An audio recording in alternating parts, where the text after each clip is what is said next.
Arkadaşlar öncelikle şunu söyleyeyim.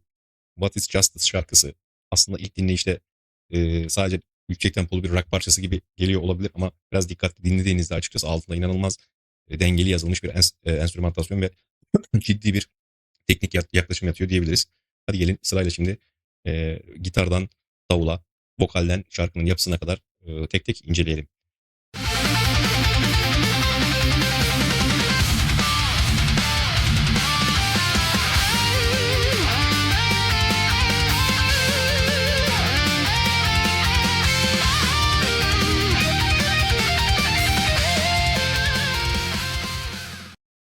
Merhaba arkadaşlar, Developer Reaction kanalına hoş geldiniz. Bugün yeni bir video ile karşınızdayım. Kimi dinleyeceğiz bugün? Tabii ki Bandmate dinleyeceğiz. Bandmate'in What is Justice isimli parçasını dinleyeceğiz.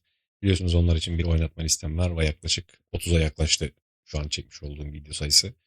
İzlemek isteyen arkadaşlar olursa kanalımı ziyaret edebilirler. Bir süredir projelerimle ilgilenmek zorunda kaldım ve videoları biraz aralıklı atmaya başladım ama toparlıyorum. Ondan sonra tekrar normale döneceğiz gibi görünüyor. Hadi gelin bakalım What is Justice şarkısı bize neler hissettirecek hep birlikte görelim.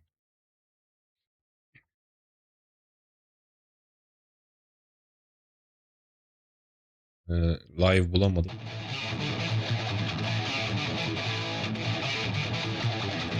Kanami'ye bak.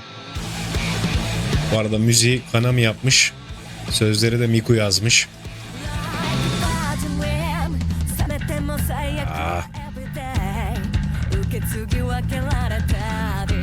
Misa.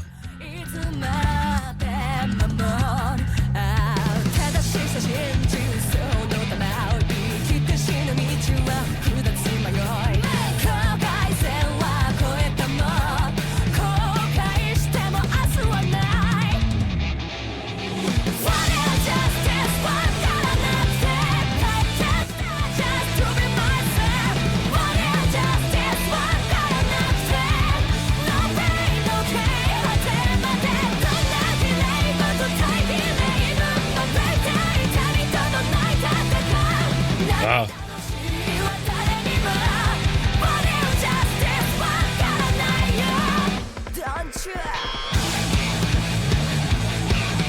Basa bakın.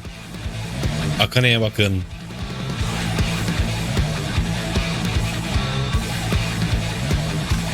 Wow. Bu arada çok sinematik bir klip olmuş. Beğendim klibi. Harabe gibi bir yerde ama çok kaliteli bir çekim olmuş. Çok güzel.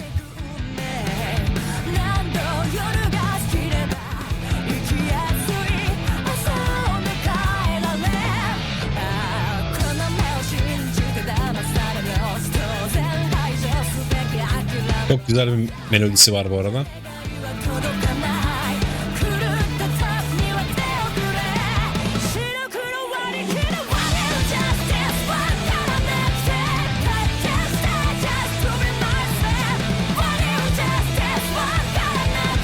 Wow.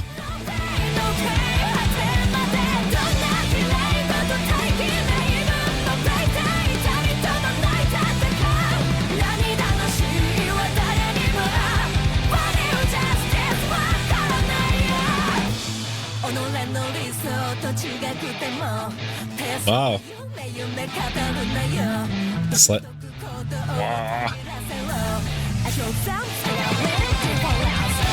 Çok özür dilerim. Burayı dinlememiz lazım.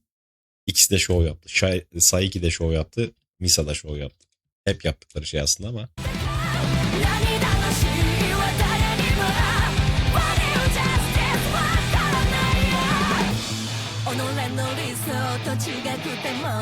Çekim çok harika. Wow.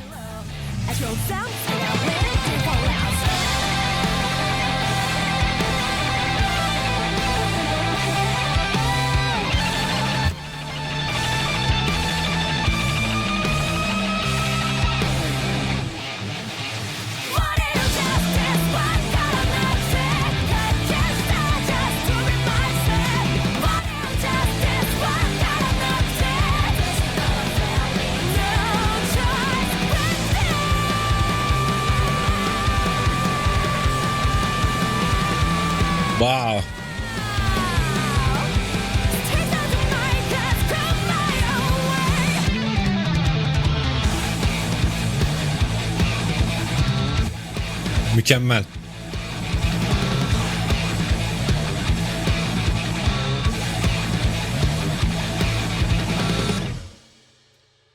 Wow.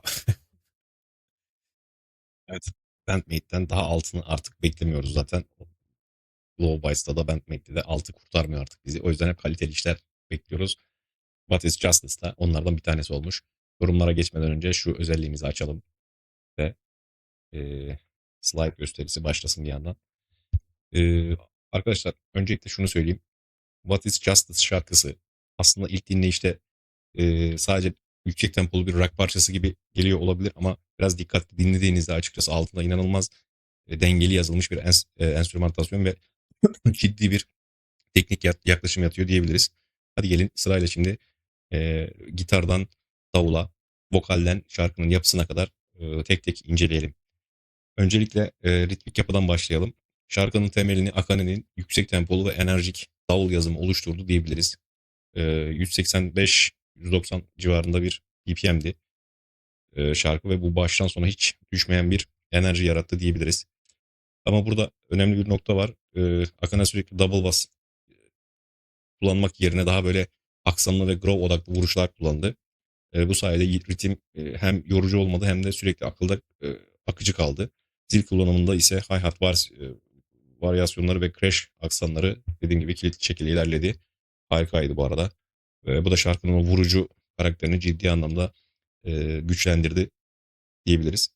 E, Bu parçada bas ve gitarlar arasında net bir soru cevap ilişkisi kuruldu yine. Misa ve ritmi takip sadece ritmi takip etmedi. Aksine gitar rifflerine karşılık veren kontrpuan yazdı. Özellikle bu köprü kısmında öne çıkan bas yürüyüşü dedim ya burada dikkat edin diye. O kirli tonuyla şarkıya ekstra karakter kattı diyebiliriz. Kanami'nin dediğim gibi o klasik hard rock kalıplarının dışına çıkarak daha modern riff yaklaşımı kullandı burada. Palm muting ve açık tellerin birleşimiyle hem sert hem ritmik olarak hareketli bir yapı oluşturdu. Ve vokal tarafında ise yine en önemli olay kontrastı. Saiki'nin güçlü ve net baş kaldıran tonu Miko'nun daha böyle yumuşak ve keskin vokalleriyle dengelendi.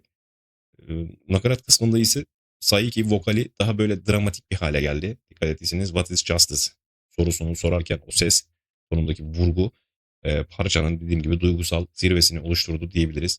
Giriş kısmı da dediğim gibi direkt patlayarak başladı zaten parça ve dinleyici anında içine çekti diyebiliriz.